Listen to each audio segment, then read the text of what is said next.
penelusuran mistis akan menceritakan kisah-kisah gunung mistis yang berada di Indonesia. Kisah mistis ini saya pernah alami sendiri dengan teman-teman pendakian.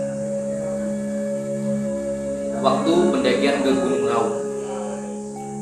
Gunung Raung ini ada dua jalur pendakian, yaitu jalur Banyuwangi yang melewati via Kalibaru dan jalur pendakian via Sumber Beringin yang berada di Kabupaten Bondowoso.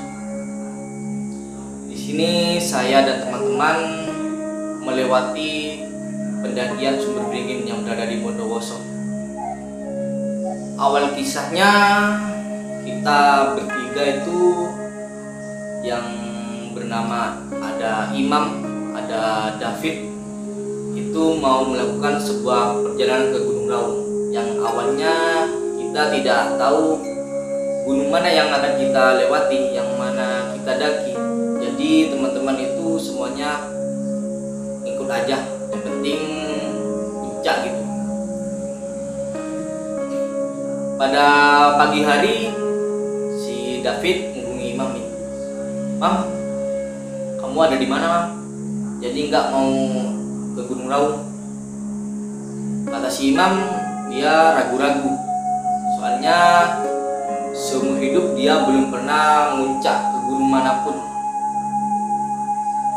Dan yang pengalaman itu cuma saya sendiri sebagai leader pendakian Gunung Raung ini.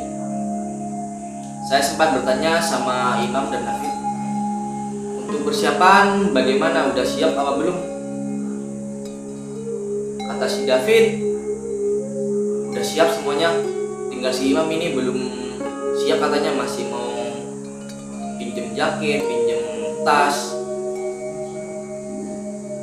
Setelah itu David sama si Imam ini kurang tasnya yang kurang. Jadi si Imam pinjem ke salah satu tempat di Bondowoso atau rental karier segala jenis kayak matras, HP.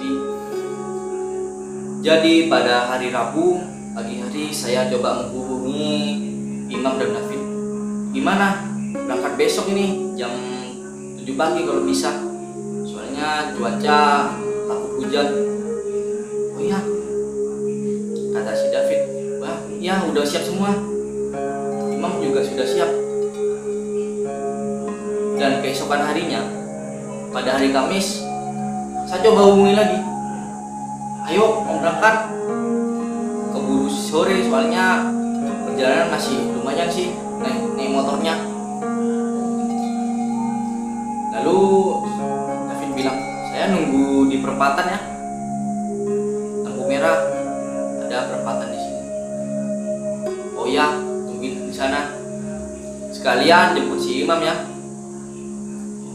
Jadi si David jemput si Imam. Lalu saya sendiri berangkat jam 8:30. Sampai sana di perempatan itu jam 9 pas. Saya coba hubungin si David. Ini si Imam masih belum siap-siap nih. Aku coba telepon si Imam, ternyata bannya bocor. Oh ya udah, tambal ban aja dulu. Setelah selesai tambal ban, kita ketemuan di perempatan. Kita berangkat dari perempatan itu menuju base camp Sumber Beringin sekitar 1 jaman. Jadi kita ke sana sekitar jam 12 siang. Setelah sampai di base camp, kita ngisi buku tamu biar kita tahu kita naiknya kapan, turunnya kapan. Saat berada di base camp pendakian Gunung Raung, saya sempat tanya pada ibunya, ini gak ada yang mendaki selama sebulan, Bu? Iya, emang lagi sepi, udah sebulan gak ada yang mendaki lewat sini. Oh, ya udah, Bu, berarti di atas gak ada orang nih, Bu. Ya gak ada, soalnya gak ada yang kesini. Mungkin cuma penduduk lokal yang ke kebun. Oh, ya udah Bu, makasih Bu. Setelah dari base camp, kita berangkat ke tempat desa terakhir atau penitipan sepeda. Jadi di sana itu desa terakhir di pendakian Gunung Raung. Jadi sepedanya semuanya dititipkan di sana. Kita berangkat dari base camp jam 12:15. Setelah itu sekitar setengah jam kita nyampai di desa terakhir. Dalam perjalanan ini bannya si Imam ini bocor lagi. Mam, kamu gimana tadi teman-temannya? Ini udah baru, kata si Imam. Ya udah, kita cari tambal ban aja. Si Imam ini mulai udah kerasa gak enak rasanya. Dari tadi seharian ban 2 kali bocor. Ya si David nenangin aja nih. Ya namanya juga apa sih Mam? Jadi kita kan nggak tahu banyak bocor kapan. Ya udah, si Imam ini udah tenang lagi dia. Udah tambal ban, kita berangkat lagi ke desa terakhir. Sampailah di sana. Setelah mau berangkat ke Gunung Raung sekitar jam 1 siang kita berangkat. Lalu stop sama nenek-nenek yang pulang dari kebun. Nenek ini itu bertanya, mau kemana Mas? Dan kita bilang kita mau ke Puncak Raung. Kata si nenek itu, udah izin enggak sama yang punya Gunung Raung? Terus si Imam nanya, emang Gunung Raung ada yang punya Bu? Maksud nenek itu bukan yang punya Gunung Raung, juru kunci. Jadi kita sebelum melakukan pendakian Gunung Raung, kita suruh menemui juru kunci Gunung Raung itu. Ya sudah, kita tanya sama juru kunci itu. Sekitar 100 meter dari penitipan sepeda, kita menemui bapak-bapak itu. Setelah sampai di tempat juru kunci itu, tadi persilakan masuk. Mau kemana? Ke Gunung Raung. Kalau mau ke Gunung Raung itu harus izin sama juru kunci dulu, yaitu saya, kata juru kunci itu. Setelah kita lama ngobrol di sana tentang Gunung Raung, jadi begini ceritanya. Saya mau ke Gunung Raung Pak. Oh ya silahkan. Dan bapak-bapak itu bilang, sekarang ini hari Kamis dan sekarang sudah terlalu sore. Kemungkinan malam Jumat menjelang maghrib itu kamu pasti melewati hutan yang anggaplah sebagai pintu masuk Gunung Raung. Kalau bisa sih sore-sore, siang atau pagi kalau mau melewati pintu gerbang Gunung Raung itu. Lalu saya sebagai pendaki yang pernah mendaki gunung, aku tanya sama si David sama Imam, Mam, apa kita berangkat besok pagi aja nginep di sini? Kata si Imam, aku Senin kerja, kan ke Gunung Raung bisa 3 hari sampai 4 hari. Nanti kalau di atas hari Seninnya aku kan gak masuk kerja, mending kita berangkat aja daripada kita buang-buang waktu. Si David diam aja.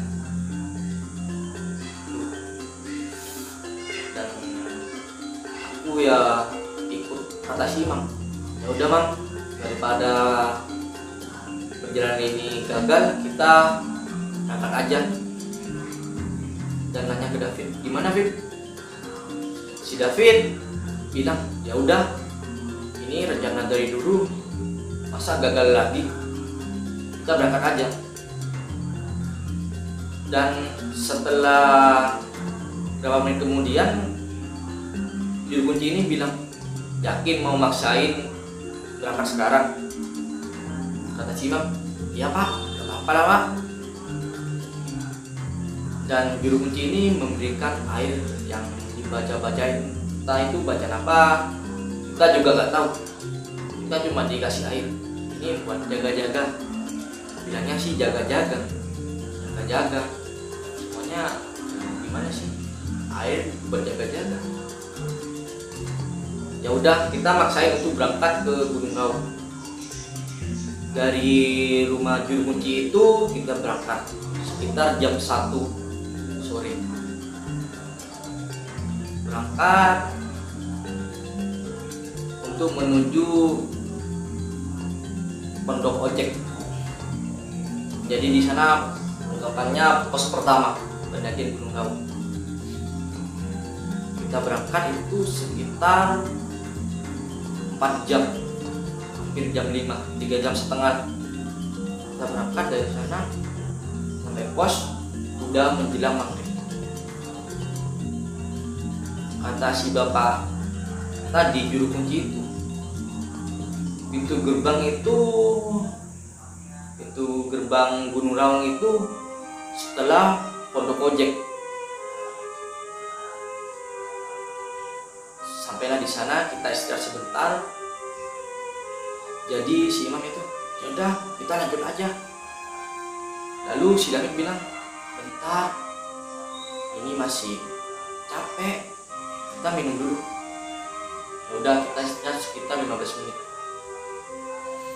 Setelah itu kita berangkat dari pos pondok ojek itu.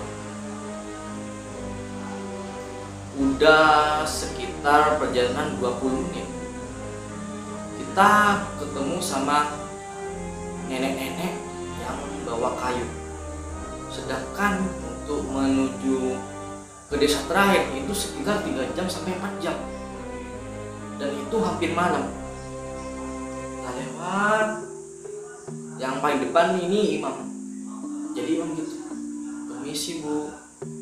Lalu nenek itu seolah-olah tidak dengerin kita, dia cuma lewat aja. Kata si David, kenapa nenek itu tidak menyapa kita juga ya, malah cuek aja. Aku yang di belakang cuma bisa liatin nenek itu. Si imam ini mulai, nenek itu kok aneh banget. Iya, kayak aneh. Dan dari sini itu jauh ke desa terakhir. Si David sadar, masa iya dia gak bawa senter, bawa kayu, mau lewat hutan. Si imam, nah udah kita lanjutin aja. 5:30 kita berada setelah pondok ojek. Hutannya itu lebat sekali. Sekitar jam 6 petang, kita memutuskan untuk mendirikan tenda. Membutuhkan 15 menit untuk mendirikan tenda. Setelah itu kita memutuskan untuk memasak di dalam tenda. Tak lama kemudian ada nenek-nenek lagi. Kita terdiam, lalu kita terkejut. Nah, ada nenek lagi. Si imam mulai panik, dan David juga mulai panik. Dan kata imam, kita membatalkan pendakian ini aja, semuanya kayak aneh gitu. Dan si David bilang, udah tenang aja dulu, kita minum air ini aja dulu biar tenang. Setelah minum air itu, kita terasa tenang, dan kita memikirkan untuk melanjutkan pendakian esok harinya. Ya udah, setelah kita makan, mending kita tidur aja dan kita lanjut perjalanan besok hari. Setelah esok harinya, kita gak jadi untuk membatalkan pendakian.